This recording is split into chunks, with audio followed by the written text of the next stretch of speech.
పదములే చాలు రామా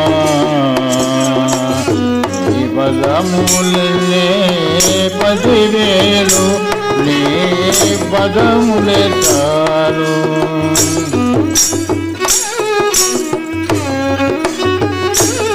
కుండలం సపీతవస్త్రం సరసీరుహేక్షణం సహారవక్షస్థలశోభికం శుభం నమామి విష్ణుం శిరసా అరే అసలు విషయం మర్చిపోయినానన్నట. పరిగెడుతూ ఉన్నాడు శ్రీకృష్ణ పరమాత్మ. ఆయన వెంబడి ధర్మరాజు, ఆ వెంట భీముడు, అర్జునుడు, నకులుడు, సహదేవుడు, ద్రౌపది, వశిష్ఠ, వాలకిల్య, దక్ష, కాత్యాయన, కౌండిన్య అందరూ ఋషులందరూ వెళుతున్నారట. ఎక్కడికి వెళ్ళాడు ఈ మహానుభావుడు అంటే భీష్మాచార్య స్వామి దగ్గరికి వెళ్ళాడు. అంపశయ్య మీద పడుకున్నాడు. చూచినాడట. భీష్మాచార్యులకు ఏ రూపం జ్ఞాపకం ఉంది అంటే మనకు కూడా అందరికీ ఒక్కటైన మన రూపం జ్ఞాపకం ఉంటుందండి. వాళ్ళకు రాముడిగా జ్ఞాపకం ఉంటుంది, వాళ్ళకు కృష్ణుడిగా జ్ఞాపకం ఉంటుంది, వాళ్ళకు వెంకటేశ్వర స్వామిగా జ్ఞాపకం ఉంటుంది. మరి ఇక్కడ కూడా ఏం జరిగిందట అంటే యుద్ధం జరిగే ముందు దుర్యోధనుడు శ్రీకృష్ణుని సహాయం కోరడానికి వస్తే కృష్ణుడు అన్నాట, బావా మా యాదవులలో ఉండేటువంటి యదువీరులందరూ 10,000 మంది నారాయణాఖ్య గోపకులు ఒక పక్క, నేనొక్కడనే ఒక పక్క. నేను కావాలా? ఆ నారాయణ గోపకులు కావాలా? 10,000 మంది. కానీ ఇంకోటి, నేను యుద్ధం చెయ్యవా? ఆయుధం బట్ట ఆ ఆయుధముల్ ధరించ అని కగ్గముగా నొక పక్క నూరకే సాయము సేయువాడ. ఆయుధం బట్టవు, యుద్ధం చేయవు, నీవెందుకు గనక నాకు? అర్జున నువ్వు కోరుకోమన్నాడట. దుర్యోధనుడు అన్నాట, నా వెనక వచ్చిన అర్జునునికి కోరిక తీర్చడంతో అందులో ముందుగా వాడినే కోరుకోమంటాడా. అర్జునుడు కోరుకున్నాడు, నాకు 10,000 మంది ఎందుకయ్యా? నందకుమార యుద్ధమున నారథమందు వసింపుమయ్యా, చాలు, నువ్వు ఒక్కడే ఉంటే చాలు. ఏకచంద్ర ప్రకాశైన నక్షత్రం కిం ప్రయోజనం, కోట్ల నక్షత్రాలన్నా ఒక్క చంద్రుడే లేకపోతే ఆకాశం వెలవెలబోయినట్టుగా స్వామి నువ్వు నా రథంలో ఉండు అంటే ఈ ఆయుధమును ధరించనే విషయాన్ని దుర్యోధనుడు తీసుకొచ్చి ఆ వార్త భీష్ముడికి చెప్పాడు. ఓహో, మా మనుమడు కృష్ణుడు ఆయుధం పట్టానలా యుద్ధంలో, పట్టిస్తాను నేను అన్నట భీష్ముడు. యుద్ధం జరుగుతోంది. దుర్యోధనుడు వచ్చాడు. భీష్మాచార్య, నీవే తలుచుకుంటే ఈ పాండవ సైన్యం ఒక లెక్కన, కానీ నువ్వు పాండవుల మీద నీకు మనస్సుంది, మా పక్షంలో ఉండి యుద్ధం చేస్తున్నావు. ఇవాళ చూసుకో నా సంగతి ఏమిటో చూపిస్తాన్నాడు భీష్మాచార్య స్వామి. అర్జునుడి మీద బాణాలు వేస్తుంటే, కృష్ణ ఇక నేను యుద్ధం చేయలేని ముసలివాడు సామాన్యుడు కాదు, నీకు యుద్ధం చేయ చేత కాకపోతే నేను యుద్ధం చేస్తానన్నాట శ్రీకృష్ణ పరమాత్మ. రథచక్రం తీసుకున్నాయట. కుప్పించి ఎగసిన కుండలంబుల కాంతి, కుప్పించి ఎగసిన కుండలంబుల కాంతి గగన భాగం బెల్లగపుకొనగా ఉరికిన నోర్వకయుధరంబులోనున్న జగముల విరేగుణ జగతి గతలా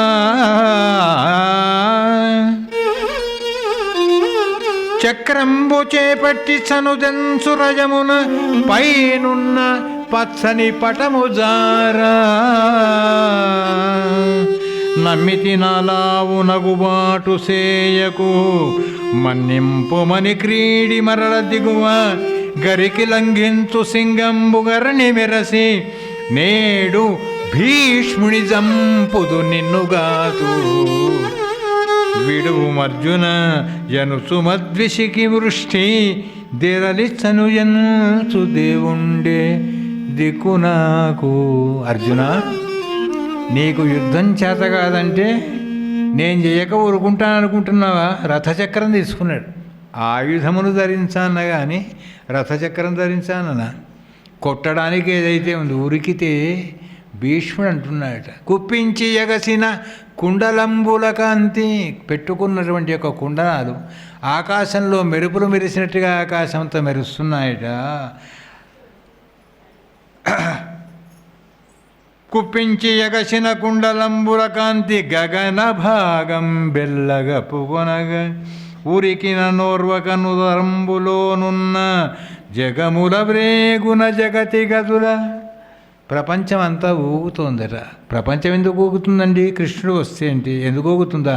ఆయన కడుపులో ఉన్న 7 14 లోకాలు అదిరిపోతోంది భూమి. ఆ తర్వాత చక్రంబు చేపట్టి చనుదెంసురయమున పైనున్న పచ్చని పటముజార ఉత్తరేము ఊసిపోతోంది. అయినా కూడా నిన్ను వదిలిపెట్టానన్నాడు. అటువంటి దేవుణ్ణి రానియవయ్యా నా దగ్గరికి. వాణి చేతిలో పరమాత్మ చేతిలో మరణించిన తర్వాత నాకు ఇంకేముంది? వెనక మోక్షమే కదా. ఆ దృశ్యమునే జ్ఞాపకం పెట్టుకొని భీష్ముడు ఉంటే శ్రీకృష్ణ పరమాత్మ భీష్ముని చేరుకున్నాడు. తాత అని పిలిచినాడట. యుద్ధంలో ఒక్కసారి కూడా తాత అని పిలవలేదండి.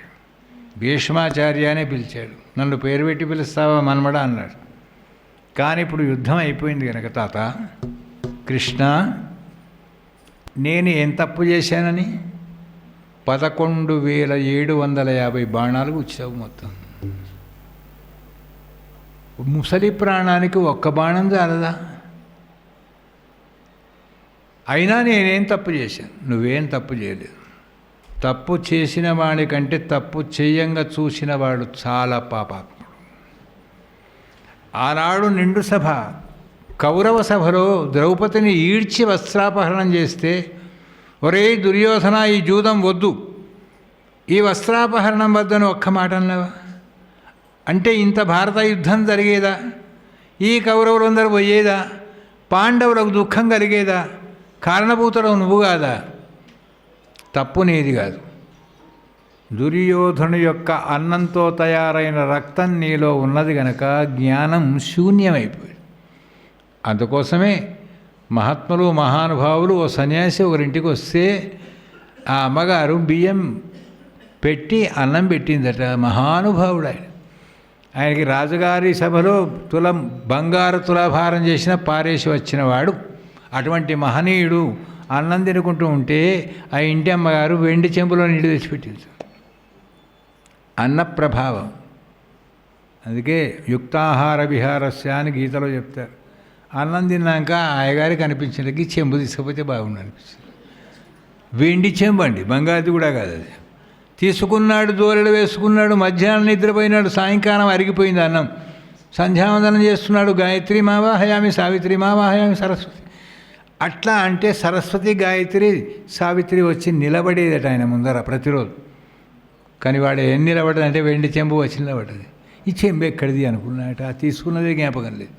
ఇంటికి వెళ్ళినాడు. అమ్మా నీవు పెట్టిన అన్న ప్రభావం చేత చెంబు దొంగతనం చేసిన తల్లి, అసలు ఈ బియ్యం ఎక్కడి అని అడిగాడు. అయ్యా మీరు స్వాములు కదా, దొడ్డు పెడితే అరగదని నేనే సన్నపోయి చేపోయి తెచ్చిన. ఓటికి 2 దొడ్డు అయితే ఒక సన్నపుది. సరే ఆమెను పిలవండి, ఎక్కడి నుంచి వచ్చినాయి బియ్యం? అయ్యా మా ఆయనే బియ్యపు దుకాణంలో పనిచేస్తాడు. మరి ఎక్కడి ఈ బియ్యం? ఆ కింద పడితే ఎత్తుకవచ్చిండా?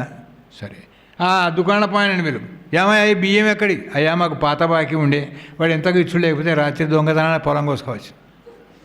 అంటే పరంపర అది ఏమైపోయింది? సాధువులను కూడా దొంగలను చేసి పారేసింది. కనుక నిజమైన ఆహారం నీది తప్పు కాదు భీష్మాచార్య. దుర్యోధను యొక్క రక్తం, ఆ అన్నంతోని వచ్చిన రక్తం అంతా కారిపోవడానికే 11,750 బాణాలు కొట్టించారు. తాత నీవే కాదు తప్పు, నేను కూడా చేశాను, నువ్వు కూడా చేసావా? అవు. కానీ ఎప్పుడు భగవంతుడి గురించి భగవంతుడు చెప్పుకోకూడదు. నేను గీతని చెప్పాను, భగవద్గీత. అప్పుడు ఈ ధర్మరాజు అనుకున్నాడు, నాకంటే చిన్నవాడు అర్జునుడు, కులంలో జ్యేష్ఠుణ్ణి, గుణంలో శ్రేష్ఠుణ్ణి, నాకు తప్ప గీత ఆయనకు చెప్పాడు అనుకున్నాడు. కానీ భగవంతుడు ఎప్పుడు భగవంతుని గురించి భగవంతుడు చెప్పుకోకూడదు కనుక ఈనాడు ఇదిగో ఇంతమంది ఋషులు, యోగులు, మునులు, ఇదిగో ధర్మరాజు ఇక్కడ ఉన్నాడు. కనుక ధర్మరాజా, ఏ ఏ ధర్మాలైతే లోకానికి ఉపయుక్తమైతే అవన్నీ అడుగు. ఇట్లాంటి వాడు ప్రాణం పోతే మళ్ళీ దొరకడిగా. అడుగు అంటే అనేక ధర్మాలు అడిగాయట. కృష్ణుడు అన్నాట, ఎన్ని ధర్మాలయా, ఇవన్నీ ఎవరు ఆచరిస్తారు? అన్నిట్లల్లో విశేషమైన ధర్మం ఏమిటి? ఒకటి, ఒక్కళ్ళను పూజిస్తే అందరినీ పూజించిన ఫలమేమిటి? ఆ తర్వాత ఒక్క స్మరణ చేస్తే అన్నీ కూడా చేసిన స్మరణ ఏది? అదడు ముఖ్యమైంది. కింజపన్ముచ్యతే జంతురు జన్మ సంసార బంధనాత్ కో ధర్మ సర్వధర్మాణం భవత పరమో మతః. ఒక్క ధర్మాన్ని ఆచరిస్తే అన్ని ధర్మాలు వచ్చేది ఏది? దానికి సమాధానంగా భీష్మాచార్య స్వామి శ్రీ విష్ణు సహస్రనామాన్ని ఉపదేశించాడు. ఆ భీష్ముడే విష్ణు సహస్రనామాన్ని ఉపదేశించిన తర్వాత ఉపదేశించిన వాళ్ళని ఏమంటాం మనం? ఆచార్యుడు. భీష్మాచార్యునిగా ప్రసిద్ధి చెందాడు. ఆనాటి విష్ణు సహస్రనామమే ఈనాడు పాడుకొని అందరం తరిస్తూ ఉన్నాం. శ్రీకృష్ణ పరమాత్మ ద్వారకా నగరానికి అర్జునునితో సహా వెళ్ళిపోయాడు. అక్కడ జరిగేటువంటి యొక్క ఏమేం జరిగాయి? అనేక రకాల విపత్తులు జరిగినాయి. అక్కడికి వెళ్ళే ముందు పాండవులను తీసుకొని గాంధారి దగ్గరికి వెళ్ళాడట శ్రీకృష్ణుడు. అమ్మా గాంధారి అత్త అని పిలిచాడు. ఎవరు? నా కళ్ళు కనిపించకూడదు, ఎవరయ్యా నువ్వు? నేనా? నీ అల్లుణ్ణి కృష్ణుని అన్నాడు. అంతా చక్కబెట్టి నా వంశాన్ని మొత్తం తీసివేసి ఇప్పుడు అత్తాని వచ్చావటయ్యా. పిచ్చి తల్లి, ఎవరి కర్మకు ఎవడు కర్త కాదు. నీవు కూడా నాగశాపాన్ని పొందావు పూర్వజన్మలో. మీరొక బ్రాహ్మణ దంపతులు. వచ్చిపోయే అతిథులందరికీ కూడా భోజనాలు పెట్టేవాళ్ళు. కానీ భోజనం పెట్టేటప్పుడు శ్రద్ధగా పెట్టాలి, జాగ్రత్తగా పెట్టాలి. ఎవరో ఋషులు వచ్చారు భోజనానికి, దబదబా వంట చేసావు, గంజిని వార్చావు. మీరు అప్పుడు అడవిలో ఉండేవాడు. గంజిని ఎలా వారువారంటే గిన్నెలో వార్చి చల్లార్చిన తర్వాత బయటపోయారు. డైరెక్ట్గా వారిస్తే ఆ వేడి గంజి పాము పుట్టలోకి పోయింది. అప్పుడే 100 పిల్లలు పుట్టినాయి పాముకు. అవి చచ్చిపోయినాయి. ఆ నాగశాపమే నీకు 100 మంది పిల్లలు పుట్టిపోతారు అని శపించింది. నాగశాపము, పితృశాపము, ఇవి 2 పనికిరావు. నేను చేసింది ఏం కాదు. అందుకోసమే నేను యుద్ధం చేయమన్నానా, జూదమాడమన్నానా, అడవరకు పంపమన్నానా? చెడు జరిగితే నా మీద, మంచి జరిగితే మీ అదృష్టమా? ఇదే నైజము అన్నట. శ్రీకృష్ణ పరమాత్మ ద్వారక వెళ్ళిపోయినాడు. అక్కడికి వెళ్ళిపోయిన తర్వాత అనేకమైన అపశకునములు గోచరించినాయి.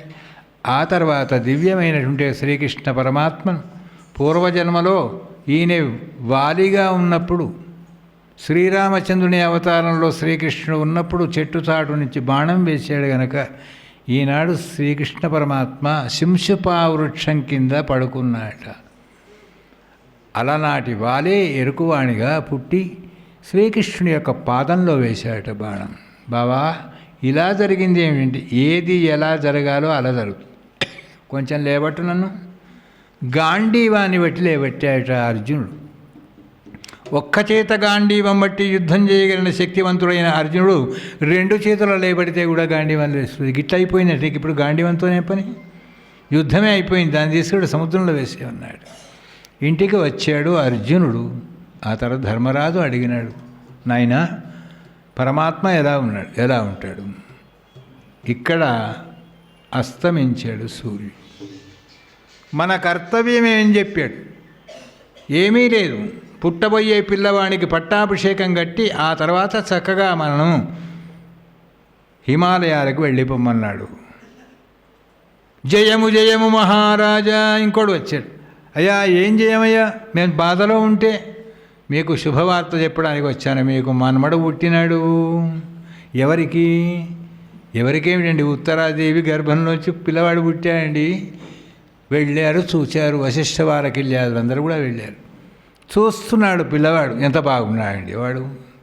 హస్తరేఖలు, అరికాలకు తామరపద్మము, వీపున వింజామరుడు, బొడ్డులో చింతామణితో పుట్టాడు పరీక్షిత్తు మహారాజు గారు. అయ్యా ఈ పిల్లవాడికి పుట్టంగానే పేరు పెట్టాలి కనుక ఏం పేరు పెడదామంటే విష్ణురాతుడు పెట్టాడు వ్యాసుడు. కానీ ఆ పిల్లవాడు అందరు చూస్తుంటే పిల్లవాడు ఎవరి ముఖం చూడడం లేదు, ఎవరి కోసమో చూస్తున్నాడు. ఏమండి పిల్లవాడికి ఏమన్నా పరధ్యానమా? మనం వాడిని చూస్తుంటే వాడు ఇంకెక్కడో చూస్తున్నంటే వాడు గర్భవాసములో దర్శించినటువంటి ఒక పరమాత్మ ఎక్కడ ఉన్నాడు వీళ్ళలో చూస్తున్నాడు.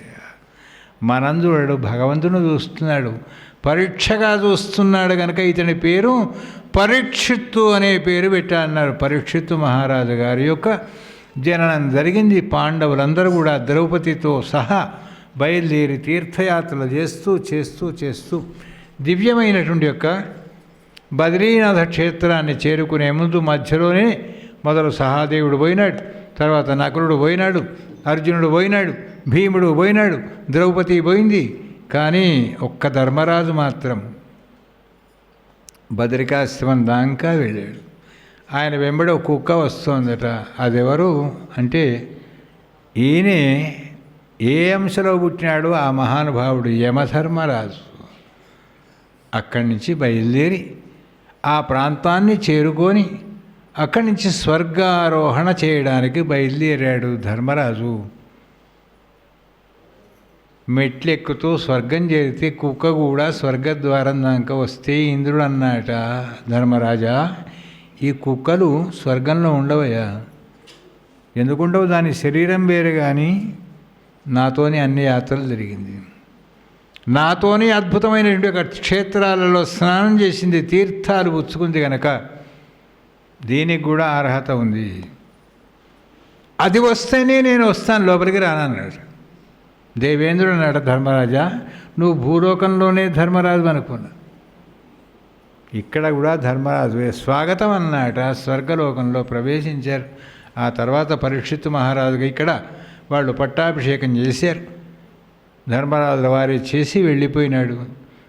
ఆయనకు పెళ్ళయిందా పరీక్షిత్తుకు అంటే ఐరావతి అనే ఒక అమ్మాయితోని, ఎవరాని విరాట్ మహారాజు గారి యొక్క మనుమరాలు ఉత్తరుని యొక్క కుమార్తెతోని వివాహం జరిగింది అని. ఆ తర్వాత పెద్దలు చెప్పిన పద్ధతి ప్రకారంగా రాజ్యపాలన సాగించాడు పరీక్షిత్తుని. ఇక్కడ దాకా వచ్చాము ఈ పూట. ఆ తర్వాత పరీక్షిత్తు పరిపాలన ఏముంది, ముందేం జరిగింది అనేటువంటి తర్వాత పెద్దల ఆజ్ఞ చేత సాయంకాలం చెప్పుకుంటాం. స్వస్తి ప్రజాభ్య పరిపాలయంతా న్యాయేన మార్గేణ మహిం మహీషః గోబ్రాహ్మణేభ్య శుభమస్తు నిత్యం. లోకా సమస్తా సుఖినో భవంతు. గోపాలకృష్ణ భగవానికి మీకు మంచి భోజనాన్ని ఏర్పాటు చేశారు కనుక ఒక్కసారి గోపాలకృష్ణ భగవాని రాజాతిరాజ రామచంద్ర మహారాజుకి. ఓం నమో భగవతే వాసుదేవాయ. శ్రీ హరే.